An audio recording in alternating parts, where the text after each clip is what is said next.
ولنا في دولة المؤسسات والقانون التي بناها أبناء الكويت الأوفياء رجالها ونساؤها وفق نهج حكيم ومبارك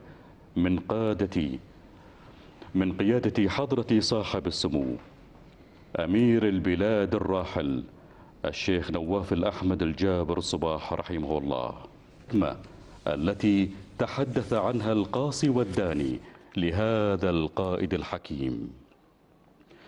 كل الكويت اليوم وكل مناطقها وكل أبناء الكويت يتألمون هذا الألم اليوم، وهو وداع صعب وقاس إلى حد كبير، لكنه أمر الله تعالى نؤمن به ونسأل الله سبحانه وتعالى أن يتغمد في وجوده.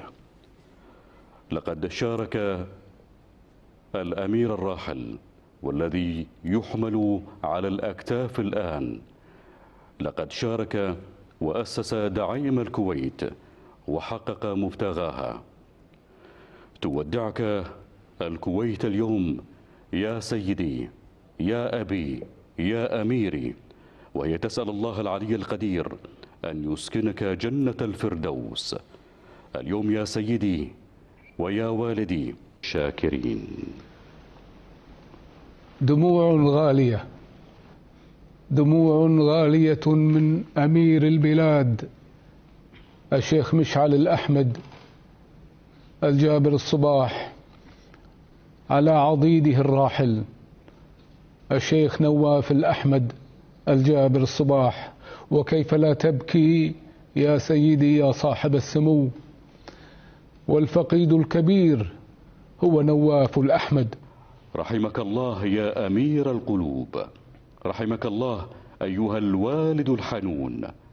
لعل من الصعب أن نصف هذه اللحظات الحزينة مشاهدينا الكرام، لكننا نحاول أن نتماسك لننقل لكم هذه الصورة ونحن نودع أمير البلاد الراحل الذي أفنى حياته خدمة لوطنه المعطاء، وها هو اليوم يرحل عن الدنيا.